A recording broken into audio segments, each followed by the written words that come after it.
Hello friends, நம்ம இந்த வீடியோவில் பார்க்க போகிறது வீட்டு மனை வாங்கும்பொழுது மறந்தும் கூட இதுபோல் தவறுகளை செய்ய வேண்டாம். என்னென்ன தவறுகள்லாம் செய்தால் உங்களால் பட்டா உங்களுடைய வாழ்நாளில் வாங்க முடியாது என்ற விவரத்தை தான் இந்த வீடியோவில் பார்க்க போகிறோம். வீடியோவை இறுதி வரைக்கும் ஸ்கிப் பண்ணாமல் பாருங்கள். வீடியோ பார்க்கறதுக்கு முன்னாடி நீங்கள் இந்த சேனல் இன்னும் சப்ஸ்கிரைப் பண்ணலாம்னா கீழே இருக்கிற ரெட் கலர் சப்ஸ்கிரைப் பண்ணி கிளிக் பண்ணிக்கங்க. கூடவே பக்கத்தில் இருக்கிற பெல் ஐக்கான் கிளிக் பண்ணிக்கங்க. அப்போ தான் நாங்கள் போடக்கூடிய பயனுள்ள வீடியோக்களை நீங்கள் மிஸ் பண்ணாமல் பார்க்கலாம்.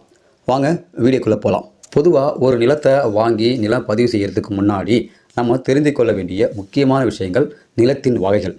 இந்த நிலத்தின் வகை என்னென்னு தெரியாமலே நிறைய பேர் நிலத்தை வாங்குறாங்க. இந்த நிலத்தை வாங்கிட்டு நிறைய பேர் அவதியும் படுறாங்க.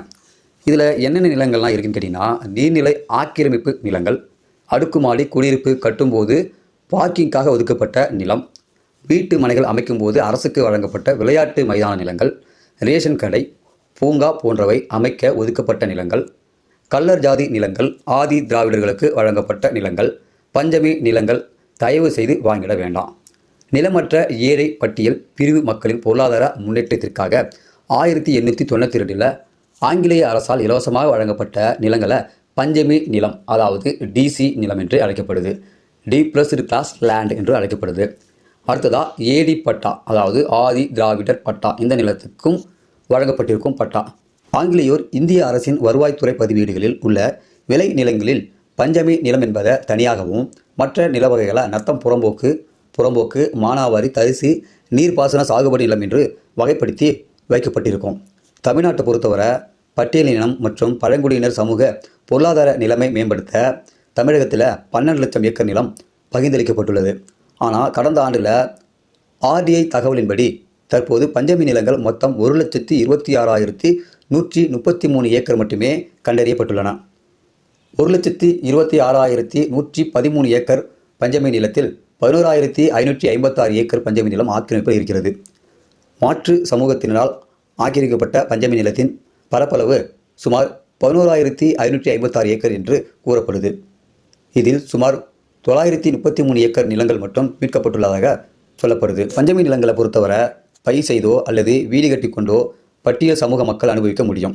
பஞ்சமி நிலங்களை பிற சமூகத்தினர் வாங்க இயலாது. அப்படியே மாற்று சமூகத்தினர் ஆக்கிரமித்தாலும் வாங்கினாலும் அது செல்லாது என்பது சட்டமாகும்.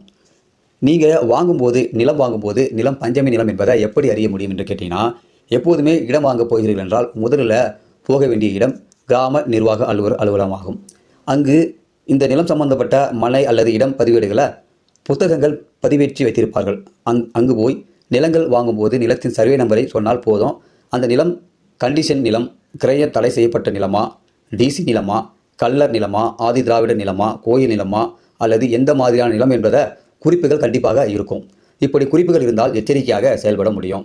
நீர்நிலை ஆக்கிரமிப்பு நிலங்கள், அடுக்குமாடி குடியிருப்பு கட்டும்போது பார்க்கிற்கு ஒதுக்கப்பட்ட நிலம், வீட்டு மனைகள் அமைக்கும்போது அரசுக்கு வழங்கப்பட்ட விளையாட்டு மைதான நிலங்கள், ரேஷன் கடை, பூங்கா போன்றவற்றை அமைக்க ஒதுக்கப்பட்ட நிலங்கள், கள்ளர் ஜாதி நிலங்கள், ஆதி திராவிடர்களுக்கு வழங்கப்பட்ட நிலங்கள், பஞ்சமி நிலங்களை தயவு செய்து வாங்கிட வேண்டாம். என்னதான் பட்டாவே இருந்தாலும் மேற்கண்ட நிலங்களை மறந்தும் வாங்கிட வேண்டாம்.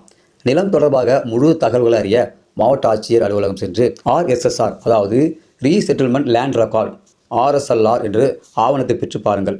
உங்களுக்கு நிலத்தின் வகை பல வருடம் முன்பு எப்படி இருந்தது என்பதை தெளிவாக அறிய கிராம கணக்கு முக்கியமாகும்.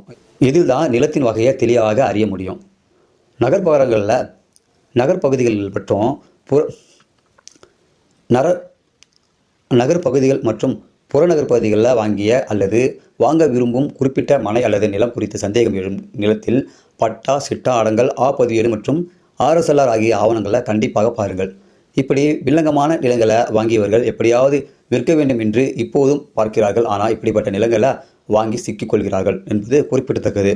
எனவே நீங்கள் யாராவது நிலமோ அல்லது மனைகளோ வாங்க போனீங்கன்னா கண்டிப்பாக இது போன்ற நிலங்களில் சம்மந்தப்பட்டு இருக்கா, நீங்கள் வாங்க வேண்டிய இடம் இருந்ததுன்னா கண்டிப்பாக நீங்கள் வாங்காதீங்க.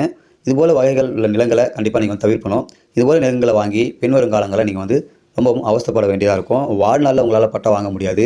அந்த நிலத்தை விற்கணுனாலும் உங்களுக்கு கஷ்டமாகிடும். அதனால் நிலம் சம்மந்தமாக ஏகப்பட்ட சிக்கல்கள் இருக்குது. நிறைய புரோக்கர்கள் நிலத்து வகையை மறைத்து பொதுமக்களிடையே விற்றுறாங்க. இது பொதுமக்களும் தெரியாமல் வாங்கிடுறாங்க. அதனால் நீங்கள் யாராவது ரியல் எஸ்டேட்லையோ இல்லை வேறு யாரும் சொந்தமாக இருக்கிற நிலம் வாங்குறீங்கனாலும் அந்த நிலம் எந்த தன்மை உடையது அப்படின்ற விவரத்தை நீங்கள் தெரிந்து கொள்ளுங்கள். தெரிந்த அப்புறமா நீங்கள் பத்திரப்பதிவு பண்ணிக்கிங்க. இந்த வீடியோ உங்களுக்கு பயனுள்ளதாக இருக்கும்னு நினைக்கிறேன். பயனுள்ளதாக இருந்தால் லைக் பண்ணுங்கள். இந்த வீடியோ சம்மந்தமான உங்களுடைய கருத்துக்களை இந்த வீடியோ கீழே கமெண்ட்டில் தெரியப்படுத்துங்க. மறக்காமல் இந்த வீடியோ நண்பர்களுக்கு ஷேர் பண்ணுங்கள். இதுபோல் பயனுள்ள வீடியோக்கள் நீங்கள் தொடர்ந்து பார்க்கணுன்னாக்கா நம்ம யூடியூப் சேனலை சப்ஸ்கிரைப் பண்ணுங்கள். மீண்டும் வீடியோ சந்திக்கலாம். அதுவரை மனிதர்களை மதிப்போம், மனிதர்களை காப்போம். நன்றி.